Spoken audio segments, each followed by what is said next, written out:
ठीक है, जब कभी भी एक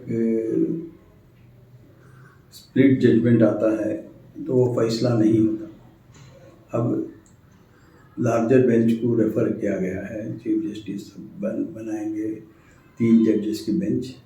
अब वहाँ ये मामला ज़ेर गौर होगा और वो जजमेंट जो भी आएगा वो सुप्रीम कोर्ट का जजमेंट होगा।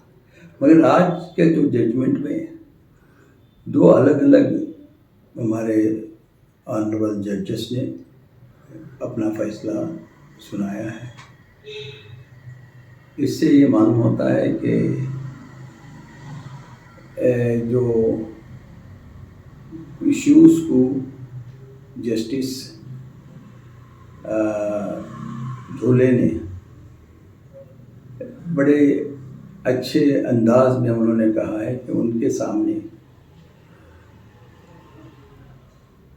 गर्ल्स यानी बच्चियों के लड़कियों की तालीम बहुत अहम है।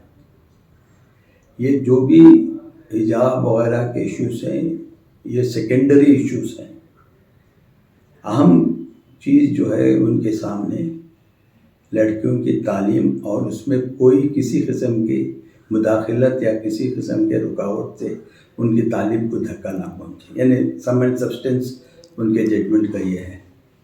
और यही होना चाहिए।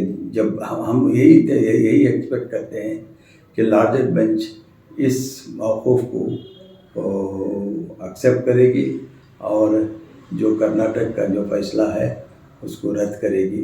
अब इसलिए अब इस बारे में कुछ और ज़्यादा मज़ीद करना सही नहीं होगा, क्योंकि ये स्प्लिट जजमेंट है, यानी दोनों मौक़िफ़ को अपील किया गया है। एक जज उसको रिजेक्ट किया है, एक जज अपील किया है। तो अब आगे देखना है, जल्दी से जल्दी इस पर तनाज़े को हल करना पड़ेगा। और ये 3 जज बेंच अब जल्दी, क्योंकि स्कूल ओपन हो रहे हैं, फिर एजुकेशन को इफेक्ट ना हो, तो ये 3 जजेस की बेंच है कि चीफ जस्टिस इसको जल्दी से बनाएंगे और ये 3 जजेस का फैसला जल्द आएगा। सर, आपको कहीं ऐसा नहीं लगता कि इस तरह के फैसले से अदलिया पर आम लोगों का एतमाद मजबूत होगा? नहीं, मैं ये नहीं कह सकता कि इसमें अदलिया का फैसला लोगों को, क्योंकि ये किस्म से ये होता है कि जजेस ये फैसला नहीं, अलग अलग उनके मौक़िफ़ हो सकते हैं।